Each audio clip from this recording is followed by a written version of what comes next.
do you have enough blood? And one drop is enough. And why are we approaching these so differently when we're talking about Native American heritage and African American heritage? Hi, I'm Danielle Romero, and I'm so glad you're here with me today on my channel, where I've been kind of digging into my family's hidden ancestry from Louisiana and asking the questions that we weren't really able to or allowed to ask. And I've got another really big question today. Question, I think, is a problem for not only Native Americans, but African Americans, but in totally different ways. I recently went to Louisiana for the premiere of a documentary film called Guarding Tribal Land that we did that was commissioned for a client, a tribe in Natchitoches.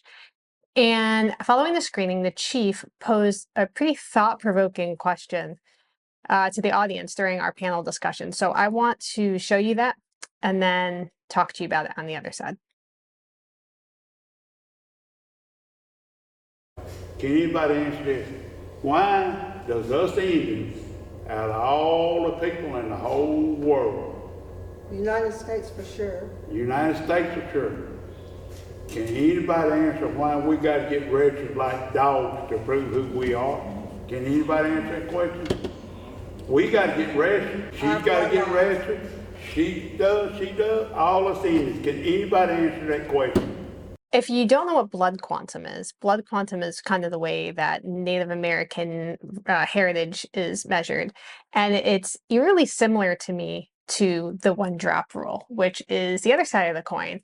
For African Americans, kind of measuring their blackness. The only difference is that with blood quantum, it's usually expressed as a fraction. And basically, it's a concept that the US government and a lot of tribal governments use to kind of say who is Indian enough, who is Native American enough, who's indigenous enough to count. On the other side is the one drop rule, which basically is what it sounds like. If you have one drop of black blood, you're black. Next week, I'm going to be doing a video with a professor and an author who has written extensively on these topics. And his family's from Louisiana. And I'm really excited to share it with you. But I wanted to ask you if you had questions that I could include during the interview.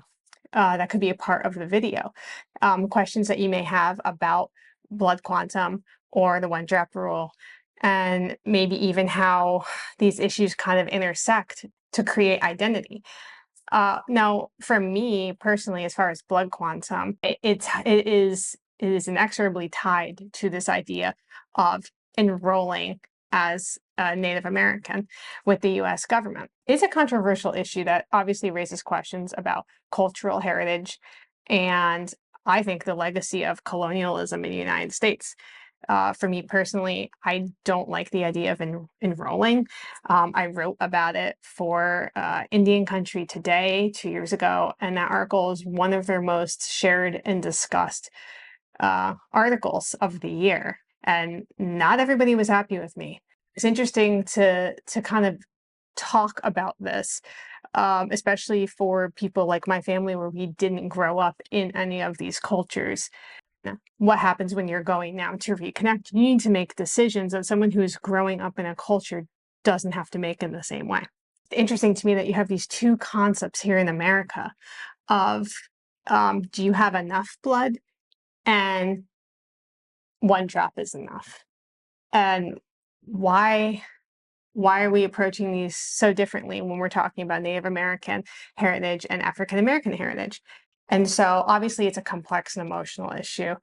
And so I'm hoping that by exploring it here on the channel a little bit, we can deepen our understanding of the challenges that come with these classifications of people and the challenges faced by Native American communities who are maybe using blood quantum in ways to protect their culture and who they are. But on the other side of the coin, you have this one drop rule where, with the prevalence of people taking DNA tests, we have to ask, well, who counts as Black? And I'm not going to cover all those questions in that upcoming video, but I will be talking about those in future videos. But what I want to talk about is kind of just the idea of classifying people this way. And to me, I'm really interested in talking about it because not only is it something that affects Native American communities, or African American communities, but also those like my family who belong to both and also kind of don't belong anywhere. So if this is something that you have experienced personally or have had to think about for you or your family, or if this is the first time you've ever heard the phrase blood quantum, um, let me know in the comments, and let me know if you have any questions that I can consider using for the upcoming video. Thank you so much for coming on another adventure of asking all the things we're not supposed to ask, kind of blazing a trail through conversation. I look forward to sharing that conversation with you next week.